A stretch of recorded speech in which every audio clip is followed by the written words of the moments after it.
Assalamualaikum warahmatullahi wabarakatuh.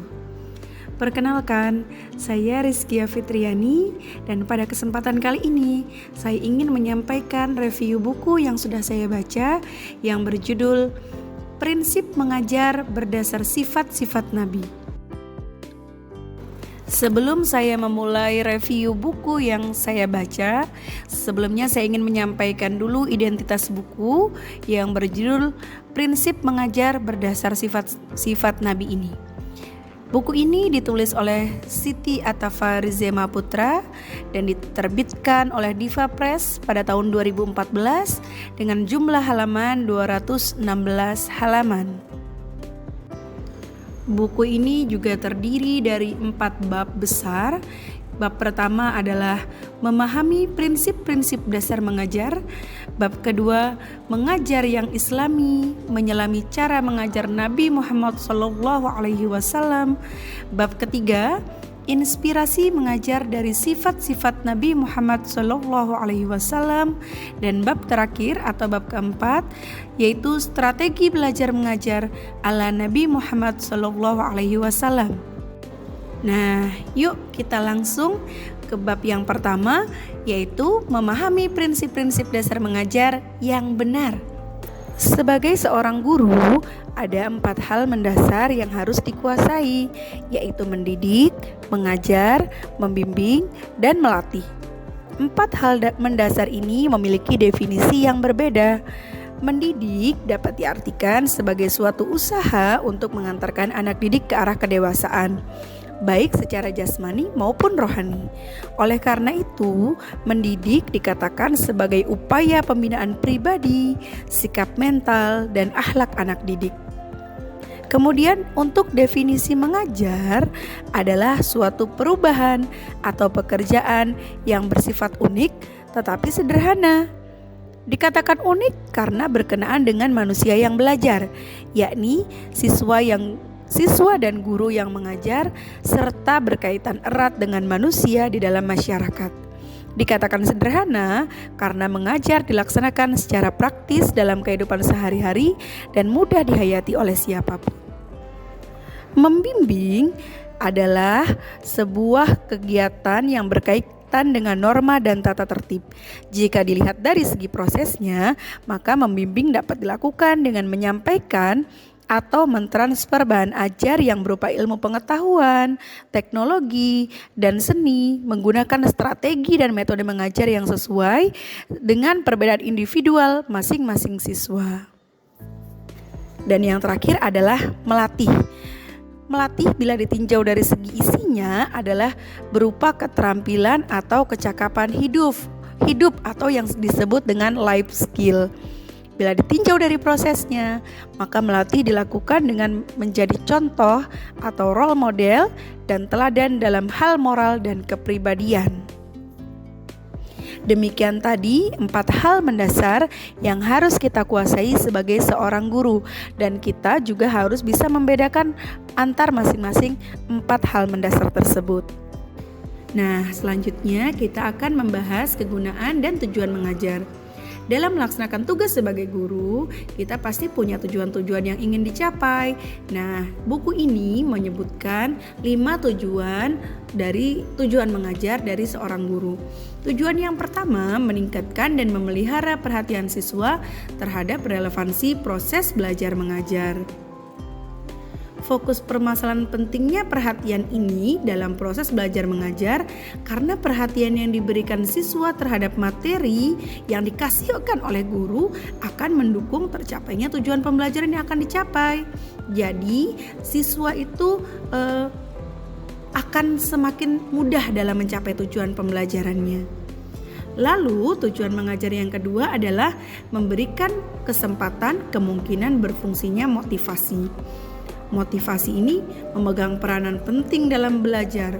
Seorang siswa tidak akan dapat belajar dengan baik dan tekun jika tidak ada motivasi di dalam dirinya. Kemudian tujuan yang ketiga adalah membentuk sikap positif terhadap guru dan sekolah. Ada mungkin seorang siswa yang kurang suka dengan gurunya. Lalu akhirnya bidang studi yang dipegang oleh guru itu menjadi tidak dikuasai oleh si anak. Nah, guru ini hanya menggunakan metode ceramah.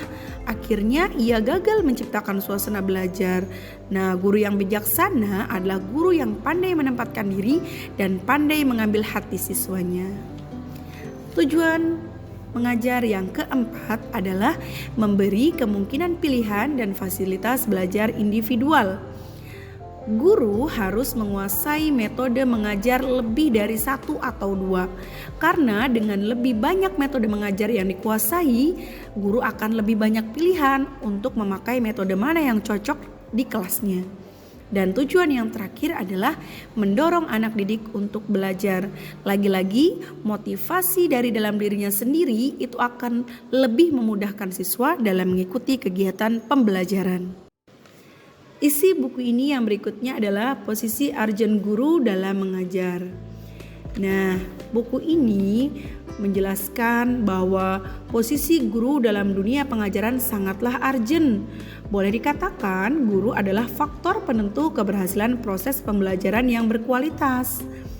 Para pakar telah merangkum 19 posisi urgent guru dalam mengajar, yaitu diantaranya sebagai pendidik, sebagai pengajar, sebagai pembimbing, sebagai penasihat, sebagai pembaru atau inovator, sebagai model dan teladan, sebagai pribadi, sebagai peneliti, sebagai pendorong kreativitas, sebagai pembangkit pandangan, sebagai pekerja rutin, sebagai pemindah kemah, sebagai pembawa cerita, sebagai aktor, emansipator, sebagai evaluator, sebagai pengawet, sebagai kulminator, dan juga pelatih. Ternyata ada banyak sekali posisi urgent yang harus kita tempati sebagai guru. Dan ini tujuannya adalah usaha-usaha untuk meningkatkan mutu pendidikan. Semoga kita bisa menempati posisi-posisi urgent ini. Isi buku ini yang berikutnya adalah hal-hal yang harus dihindari guru dalam mengajar. Terdapat beberapa hal yang harus dihindari guru, diantaranya adalah jangan masuk kelas tanpa persiapan, karena nanti akan bingung ketika murid bertanya atau ketika menjelaskan pembelajaran. Kita harus menyiapkan supaya pembelajaran pun terasa menggembirakan bagi siswa. Berikutnya, jangan pelin-pelan. Jika seorang guru mengizinkan murid-muridnya datang terlambat ke kelas tanpa mengambil tindakan, bisa jadi nanti muridnya akan terus-terusan melakukan hal tersebut. Makanya seorang guru harus memiliki ketegasan. Kemudian jangan mengeluarkan ancaman. Nah, ancaman ini mungkin akan membuat siswa merasa tidak aman ketika pembelajaran. Kemudian jangan meninggikan suara. Sebaiknya kita mengeluarkan nasihat-nasihat yang penuh kelemah lembutan dan juga kasih sayang kepada anak didik. Kemudian jangan membuat suasana kelas yang membosankan. Anak-anak mempunyai konsentrasi dan perhatian yang pendek. Oleh karena itu, seorang guru harus bisa menggunakan berbagai variasi, baik dalam variasi suara, wajah, pengaturan, dan juga hal lainnya. Kemudian jangan menjadi yang tidak adil. Misalnya pilih-pilih siswa yang pintar saja, atau siswa yang paling suka pekerjaan sesuatu, itu tidak boleh. Kemudian jangan memberikan tingkah laku negatif dalam mengajar. Guru itu harus memberikan nilai-nilai positif bagi siswanya. Seorang guru profesional sangat menyadari tingkah lakunya terhadap siswa. Ia akan selalu siap menjadi contoh yang baik kepada para siswanya. Dan yang terakhir, jangan melanggar kode atau peraturan. Misalnya setiap sekolah itu pasti punya kode peraturan. Nah, kita harus mengikutinya. Nah, yuk kita ke bab berikutnya, yaitu mengajar yang Islami. Menyelami cara mengajar Nabi Muhammad SAW. Sebagai seorang guru, kita memiliki peran dan fungsi yang sangat banyak. Dan ada satu orang guru yang betul-betul bisa memenuhi semua peran dan fungsi tersebut. Ya, benar. Orang itu adalah Nabi Muhammad SAW. Beliau sudah menjadi seorang guru yang paling unggul, paling terkenal, paling agung, panutan sepanjang masa. Karena beliau menganggap guru itu yang pertama, satu, menjadi guru sebagai tugas kerasulan, sebagaimana yang tertera dalam Al-Quran surah Al-Jumu'ah ayat 2. Yang artinya dialah yang mengutus kepada kaum yang buta huruf seorang rasul di antara mereka, yang membacakan ayat-ayatnya kepada mereka, mensucikan mereka dan mengajarkan mereka kitab dan hikmah sunnah. Dan sesungguhnya mereka sebelumnya benar-benar dalam kesesatan yang nyata. Kemudian beliau juga menjadi guru sebagai tugas kerasulan ini tertera dalam Quran surah Ali Imran ayat 164, yang artinya sungguh Allah telah memberi karunia kepada orang-orang yang beriman ketika Allah mengutus di antara mereka seorang rasul dari golongan mereka sendiri yang membacakan kepada mereka ayat-ayat Allah, membersihkan jiwa mereka dan mengajarkan kepada mereka Alkitab dan hikmah. Dan sesungguhnya sebelum kedatangan Nabi itu mereka adalah benar-benar dalam kesesatan yang nyata. Kedua ayat tersebut menjelaskan bahwa Nabi Muhammad SAW diutus oleh Allah Subhanahu wa Ta'ala untuk menanamkan ilmu sekaligus menyucikan jiwa mereka. Sebagai seorang guru, Nabi Muhammad SAW tidak hanya berorientasi kepada kecakapan ranah cipta, tetapi juga mencakup dimensi ranah rasa dan karsa. Bahkan lebih dari itu, Nabi Muhammad SAW sudah menunjukkan kesempurnaan sebagai seorang pendidik sekaligus pengajar, karena beliau dalam pelaksanaan pembelajarannya sudah mencakup semua aspek yang ditetapkan oleh para ahli pendidikan, bahwa pendidikan harus bersifat kognitif. Beliau menularkan pengetahuan dan kebudayaan kepada orang lain, bersifat psikomotorik. Beliau melatih keterampilan jasmani kepada para sahabatnya dan bersikap afektif. Beliau selalu menanamkan nilai dan keyakinan kepada sahabatnya. Nah, isi buku berikutnya adalah kesempurnaan Nabi Muhammad SAW sebagai guru. Beliau adalah sesosok guru yang telah memenuhi semua sifat dan syarat seorang guru yang telah ditetapkan oleh para ahli pendidikan. Seluruh tanggung jawab, sifat, dan syarat seorang guru itu sudah tercermin dalam diri Nabi Muhammad, bahkan lebih sempurna dari apa yang sudah ditetapkan. Nah, berikut ini ada 10 sifat dan syarat bagi seorang guru yang harus kita teladani. Yang pertama, harus memiliki sifat rabbani. Artinya seorang guru harus mengaitkan dirinya kepada Tuhan melalui ketaatan pada syariat Allah Subhanahu wa Ta'ala. Yang kedua, harus menyempurnakan sifat rabbaniyah dengan keikhlasan. Yang ketiga, harus mengajarkan ilmunya dengan sabar. Yang keempat, harus memiliki kejujuran. Yang kelima, harus berpengetahuan luas di bidangnya. Yang keenam, harus cerdik dan terampil dalam menciptakan metode pengajaran yang sesuai dengan materi. Yang ketujuh, harus mampu bersikap tegas dan meletakkan sesuatu sesuai dengan proporsinya. Yang kedelapan, harus memahami anak didik baik karakter maupun kemampuannya. Kesembilan, harus peka terhadap fenomena kehidupan. Yang kesepuluh, harus bersikap adil terhadap seluruh anak didik. Dalam menyampaikan misi yang diemban, Nabi Muhammad SAW benar-benar telah tampil sebagai sosok guru yang sempurna, guru yang pantas menjadi teladan para guru. Tidak ada perkataan beliau yang tidak sesuai dengan perbuatannya. Beliau selalu memulai dari diri sendiri. Perilaku yang ditampilkan mengandung materi ajar dengan sendirinya. Kesederhanaan, kejujuran, kecerdikan, kesabaran, keadilan, dan kepekaan Nabi Muhammad SAW terhadap para sahabat adalah sifat-sifat beliau yang dengan sendirinya menjadi materi pembelajaran yang perlu kita teladani. Materi berikutnya yang ada dalam buku ini adalah Nabi Muhammad sebagai guru teladan.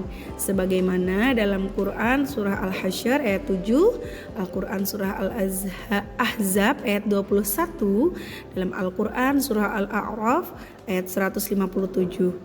Dalam hal pendidikan, Nabi Muhammad SAW telah memberikan banyak pelajaran bagi para pendidik berkenaan dengan metode pendidikan. yang bisa diimplementasi oleh para pendidik di lembaga formal maupun di rumah oleh orang tua. Seorang pendidik tidak dapat mendidik murid-muridnya dengan sifat utama, kecuali apabila memiliki sifat utama. Ia tidak dapat memperbaiki mereka kecuali ia soleh, sebab murid-murid akan mengambil keteladanan darinya lebih banyak daripada kata-katanya. Pada hakikatnya di lembaga pendidikan, seorang guru harus menjadi suri tauladan bagi para pendidiknya. Tidak hanya di sekolah, di rumah, peserta didik juga memperoleh keteladanan dari orang tuanya dan dari orang-orang dewasa yang ada di lingkungan keluarganya.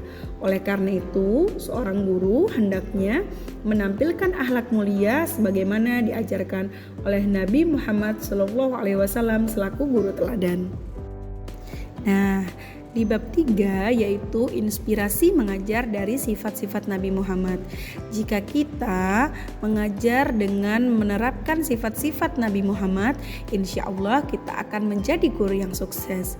Sifat-sifat Nabi Muhammad SAW dalam mengajar diantaranya adalah sidik, yaitu perkataan dan perbuatannya selalu benar. Yang kedua adalah amanah, atau benar-benar bisa dipercaya. Nah, berikutnya adalah tabligh. Sifat ini kita sebagai guru harus bisa komunikatif dalam menyampaikan informasi kepada siswa. Kemudian sifat berikutnya adalah fatonah. Sebagai seorang guru kita harus memiliki sifat ini, yaitu sikap bijaksana. Sifat berikutnya adalah ikhlas, disiplin, mampu mengontrol emosi, pengampun dan pemaaf, tawadu, sinergi dan musyawarah, memiliki jiwa humor, dan berikutnya adalah rahmat atau kasih sayang kepada anak didik kita, dan juga yang terakhir adalah sabar. Mudah-mudahan sifat-sifat Nabi yang sudah dijelaskan dalam buku ini bisa kita miliki, agar kita pun lebih mudah dalam mendidik anak-anak didik kita.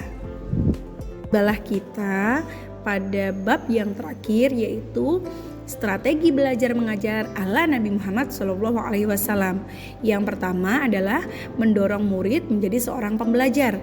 Yang kedua, menciptakan suasana belajar yang nyaman. Yang ketiga, menerapkan metode belajar praktik. Yang keempat, mengajar sesuai kemampuan siswa. Yang kelima, variasi dalam mengajar. Yang keenam, memudahkan dan tidak memberatkan. Yang ketujuh, mengajar dengan cerita. Yang kedelapan, mengajar dengan perumpamaan. Yang kesembilan, mengajar menggunakan gambar dan multimedia. Kesepuluh, mengajar anak usia di puber sesuai dengan usianya. Kesebelas, mengajar dengan metode talaki. Nah, demikian tadi 4 bab dari buku yang sudah saya baca. Mudah-mudahan kita bisa menerapkan cara mengajar ala Nabi Muhammad SAW supaya lebih sukses dalam mengajari anak-anak didik kita. Saya akhiri video ini dengan Assalamualaikum warahmatullahi wabarakatuh.